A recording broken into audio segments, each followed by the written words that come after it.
આગળ વધતા વધતા આપણે પહોંચ્યા ઈચ્છા કુંડ પાસે. એક સુરતના ઈચ્છાચંદ શેઠે બનાવેલું કુંડ એટલે કે ઈચ્છા કુંડ. આ ઈચ્છા કુંડ પાસે પહોંચીએ ને એટલે મનની અંદર એ દ્રશ્ય યાદ આવે.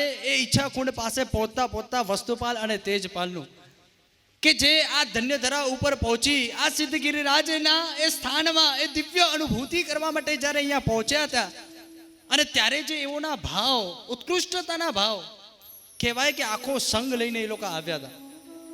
હજારો માણસોનો સંઘ છે અને એ સંઘ સાથે વસ્તુપાલ અને તેજપાલ એ દાદાની યાત્રા કરવા માટે એ સિદ્ધગિરિરાજનો પૂરો સંઘ લઈને આવ્યા છે. હવે જ્યારે વસ્તુપાલ અને તેજપાલ સંઘ લઈને આવતા હોય તો ત્યાંના લોકોને કેવો ભાવ હોય?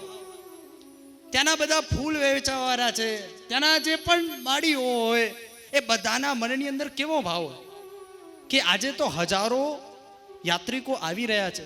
જ્યારે હજારો યાત્રિકો દાદાના દરબારમાં જોડાઈ રહ્યા છે અને એવા સમયે આપણે ફૂલના ટોટા ભરી ભરી અને લઈ જઈએ, દાદાની આજે યાત્રા કરશું અને એ દાદાના જ્યારે આજે ફૂલની વેચાણ થશે, એ 2 ગણી 3 ગણી આજે દાદાના દરબારમાં એ ફૂલનું વેચાણ થશે. એવા ભાવ સાથે એ બધા ફૂલ માળી વેચવાવાળા બધા ફૂલો લઈને જાય છે. પરંતુ બનવા જોગે એવું બને કે વસ્તુપાલ અને તેજપાલ જ્યારે સંઘ લઈને પહોંચ્યા અને ત્યારે પૂરો સંઘ એ થોડો થકાનમાં હતો. આજે દાદાની યાત્રા કરવી એવો વિચાર એમને મનમાં નહોતો. બધા વિચાર્યું કે દાદાની યાત્રા કરવી છે તો થોડોક સમય આપણે દાદાની તલેટી સુધી ગયા અને વિચાર્યું કે હવે દાદાની યાત્રા આજે નહીં પણ આપણે ક્યારે કરશું? કાલે કરશું. કેમ કે આજે હજી આવ્યા છીએ, થકાન છે, કાલે સવારે વહેલા પરોડીએ, આપણી પાસે તો સંઘ છે, સંઘ લઈને આવ્યા છીએ, ટાઈમ લઈને આવ્યા છીએ, તો આરામથી દાદાની યાત્રા અને ભક્તિમાં આપણે જોડાશું. અને એમ વિચારી અને તલેટી સુધી એ સંઘ ગયો અને ત્યાંથી જ દાદાની યાત્રા કરી અને પાછા આવી ગયા. પણ ઉપર દાદાની યાત્રા સુધી પહોંચ્યા નહીં. અને આ બાજુ જે એ ફૂલ વેચવાવાળાને એ જે માડીને બધા ફૂલ લઈને ગયા હતા, એમના તો કેવા ભાવ હતા કે આજે આખો સંઘ આવે છે અને એના માટે જે આ ફૂલનું વેચાણ થશે એ 2 ગણું 3 ગણું થશે એવો ભાવ છે. એ પહોંચી ગયા છે ઉપર, પણ છતાંય આજે આખો સંઘ એ ઉપર પહોંચ્યો નહીં. અને એમાં વસ્તુપાલ અને તેજપાલ દાદાના દરબારે પહોંચવા માટે કાલે આખો સંઘ જ્યારે યાત્રા કરશે એ નિમિત્તે થોડી વ્યવસ્થાને જોવા માટે જાય છે. અને ઉપર પહોંચતા પહોંચતા 3 વાગ્યા પછીનો સમય છે, એટલે ઉતરવાનો સમય છે, પરંતુ ખાલી થોડી ઘણી વ્યવસ્થા કરી અને અડધી યાત્રા કરીને પાછું આવવાનું વિચાર્યું છે. અને ત્યાં કને પહોંચે છે ઈચ્છા કુંડ પાસે. આવતા આવતા આવતા ક્યાં સુધી પહોંચ્યા? ઈચ્છા કુંડ પાસે આ જગ્યાએ આ સ્થાને પહોંચ્યા અને જોયું તો ઓ જે ફૂલ વેચવાવાળા ને બધા હતા એ પાછા ઉપરથી શું કરી રહ્યા છે? નીચે આવી રહ્યા છે. પોતાની સાથે એ હજારો ફૂલ છે અને ફૂલ અલગ અલગ પ્રકારના વિભિન્ન પ્રકારના ફૂલો લઈ અને નીચે આવી રહ્યા છે. જે હરેક જે ઉતરતા વખતે આપણે ચડીએ એટલે કેવું લાગે? થાક લાગે કે ન લાગે? ચડતા ચડતા કેટલા વિસામાં લેવા પડે આપણે? ચલો ચડીએ, પેલો બીજો ત્રીજો આરામથી આરામથી. પણ ઉતરતા વખતે શું હોય? ફટાફટ ઉતરતા હોઈએ કે નહીં? અને એક આનંદ હોય કે દાદાના દરબારથી આવ્યા છે, યાત્રા સફળ થઈ, અને ઉતરતા વખતે તો આપણે ઝડપથી શું કરીએ? ઉતરી શકીએ. અને હર વખતે એ ફૂલ વેચવાવાળા બધા ઉતરતા હોય, પણ આજે એ ઉત્સાહ અને આનંદ એમના ચહેરા ઉપર દેખાતો નહોતો.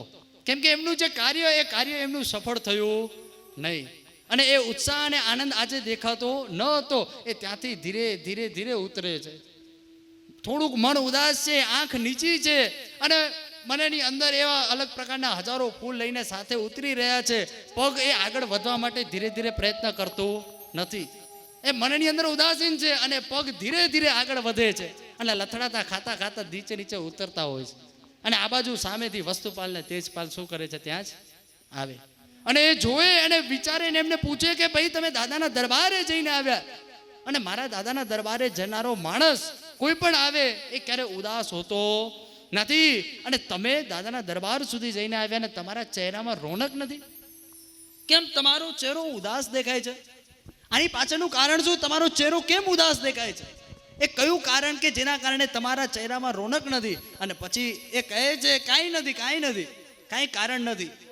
2 વાર તો ના જ પાડે છે. ના, હવે શું? હવે તો બધું પૂરું થઈ ગયું, હવે દિવસ પૂરો થયો, હવે તો કાંઈ કાર્ય સફળ થવાનું નથી. પણ છતાંય ના પાડે છે. પણ છતાંય વારંવાર કહેવાથી એ કહે છે કે આજે તો અમે વિચાર્યું હતું કે જ્યારે આપ સંઘ લઈને પધારો છો આપ સંગ લઈને પધારો છો. તો અમને વિચાર હતો કે એની ફૂલની જે વેચણી આજે અમારો વેપાર એ 2-3 ગણો થશે, અને એ નિમિત્તથી આજે અમે ઘણા બધા ફૂલ દાદાના દરબાર માટે લાવ્યા હતા.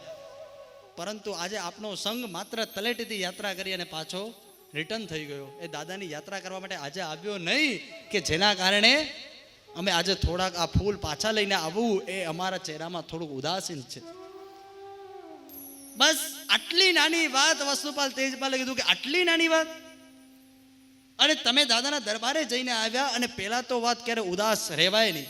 અને બીજી વાત, અત્યારે તમારી પાસે જેટલા પણ ફૂલ વધ્યા છે એ બધા ફૂલ તમે શું કરો, મને આપી દો. અત્યારે ને અત્યારે આનું જે દામ થાય દામ લ્યો, અને એના જે પણ રૂપિયા જે પણ રકમ થાય એ લ્યો, અને આ બધા ફૂલ શું કરો, મને પાછા આપી દો. હવે ઓલા ફૂલવાળા ના પાડે છે કે તમે લેશો અને દાદાના દરબારે પહોંચશો ત્યાં સુધી તો કેટલો સમય લાગી જશે, અને ક્યારે તમે દાદાને આ ફૂલ ચડાવશો. હવે રહેવા દો, હવે આ ફૂલ તમે લેશો નહીં. આપણે હોઈએ તો શું વિચાર આવે, અને ત્યારે એમને શું વિચાર આવ્યો, એમને કીધું કે હું દાદાના દરબારે જઈ અને ફૂલ ચડાવું, દાદા આદિનાથ પ્રભુના ચરણોમાં ભેટી એમને ફૂલ ચડાવું, એ મારા માટે તો સૌભાગ્યની વાત છે જ, પરમ સૌભાગ્યની વાત છે. પરંતુ જો હું દાદાના દરબાર સુધી ન પહોંચી શકું ને, તો કાંઈ નહીં, આ ગિરિરાજના એક એક કણ, એક એક જગ્યા, એક એક સ્થાન મારા માટે એટલું જ પૂજનીય છે જેટલો મારા માટે દાદાનો દરબાર છે. હું દાદા ઋષભદેવ પરમાત્માને ભેટું અને ફૂલ ચડાવું, એ જ ભાવ મને આ સિદ્ધગીરીના એક એક સ્થાન, એક એક જગ્યાએથી પ્રાપ્ત થાય છે. કેમ કે આ સિદ્ધગિરિરાજ એ પવિત્ર ભૂમિ કે જેના કણ કણથી અનંતી આત્માઓ સિદ્ધશિલાને મોક્ષ સુખને પામ્યા છે, અને એ સિદ્ધગીરીને પામ્યા છે. એ મારા માટે આ સિદ્ધાચલ ગિરિરાજને ભેટું અને એક એક જગ્યા, એક એક સ્થાને પગ મૂકું, એટલે મને તો આ અનંત સિદ્ધોની ભૂમિના દર્શન થાય છે. આમાં તો મને કોઈ પહાડ કે ડુંગરના દર્શન થતા નથી, આ તો અનંત સિદ્ધોની ભૂમિના દર્શન થાય છે. અને એ જ ભૂમિના દર્શન માટે કરી અને તું બધા ફૂલ મને આપી દે. અને ત્યારે ને ત્યારે એ વસ્તુપાલ તેજપાલે બધા ફૂલ લીધા, અને ત્યાંથી ઈચ્છા કોણથી એ બધા ફૂલને શું કર્યું, આખા સિદ્ધ ગિરિરાજને ત્યાં દાદાના દરબારે જઈને નહીં, હજારો રૂપિયાના ફૂલ છે કે દાદાના દરબારે જશું, અને આપણે તો કેવા દાદાના દરબારે પહોંચીએ રતનપોળની પાસે ને દાદાના ફૂલવાળા પાસે જઈએ ને, તો આપણે જે થાળીનો કિંમત હોય ને એમાં આપણે 20-50 રૂપિયા શું કરાવતા હોય, ઓછા કરાવતા હોય. એ ભાવ કરાવવા માંડી જાય કે ભાઈ 100 નહીં ભાઈ 70 જ થશે, કેટલા આનાથી ઓછા કરો, આનાથી ઓછા કરો. અને કેમ તો કે દાદાના દરબારે પહોંચીને દાદાને ચડાવવું છે. આપણને એવા ભાવ આવવા જોઈએ કે એ દાદાના દરબારે ભેટીએ અને એ ફૂલ ચડાવી. એના કરતાં સિદ્ધ ગિરિરાજની આખી ધન્યધરા એ હજારો રૂપિયાના ફૂલ લઈ વસ્તુપાલ તેજપાલને ત્યાંથી જ આખા સિદ્ધ ગિરિરાજને શું કરે છે, વધાવે છે, ધન્ય છે એમની એ ભક્તિ ભાવધારાને. અને એવા ભક્તિ ભાવધારા આજે આપણે એ સિદ્ધ ગિરિરાજ પ્રત્યે આપણે શું કરવાની છે, પામવાની છે. ત્યાંથી આગળ વધતા એ ઈચ્છા કુંડ અને એ દ્રશ્ય એ સામે લાવી અને સિદ્ધ ગિરિરાજના એ ભક્તિ ભાવની અંદર આપણે શું કરવાનું છે, જોડાવાનું છે.